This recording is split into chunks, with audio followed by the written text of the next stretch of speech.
চাচা আজ হাটে গেছিলাম। হাটে যাবি না বাড়িতে পয়সা থাকবি নাকি? একটা লাউ লয়ে গেছি। নেবি না? তাহলে কি খালি হাতে হাটে যাবি? একজন লোক আইসা লাউটার দাম জিজ্ঞেস করলো। দাম জিজ্ঞেস করবো না? তাহলে কি মাগনা নিবো নাকি? আমি 100 টাকা চাইলাম। 100 টাকা যাবি না?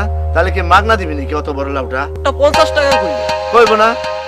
এতটুকু লাউ তুমি 100 টাকা চাইবা, সে নিবো নাকি? আমি কইলাম বাপের পুষে লাউ খাইছো কোনোদিন? ঠিকই কইছস।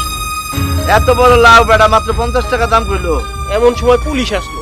আসবো না? ভদ্রলোকের পোলা রে, তুমি কইছো বাপের পুষে লাউ খাইছো, দেহস না এখন কি হয়? পুলিশ আইসা লাউয়ের দাম জিজ্ঞেস করলো। দাম জিজ্ঞেস করবো না? পুলিশ বলে কি লাউ মাগনা নিবো নাকি? আমি লাউয়ের দাম 100 টাকা চাইলাম। খুব ভালো। দাম চাবি না? পুলিশ দিয়ে ডরাবি নাকি? পুলিশ 50 টাকা দাম করলো। করবো না?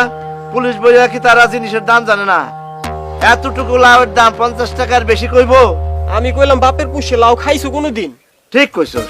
পুলিশ দিয়ে ডরাবি কিসের জন্য? এত বড় একটা লাউ 50 টাকায় নিতে চায়।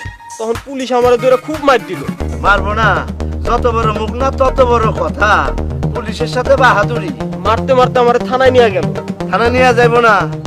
পুলিশকে তুই অপমান করছো। সেখানে ওসি সাহেব আসলো। ওসি আসবো না? দেখ না তোর উপরে আরো কত দুর্গতি হয়। ওসি সাহেব এসে আমার ছাইরা দিল। ছাইরা দিব না? তুই যে কলিমুদ্দিনের ভাইয়ের বেটা,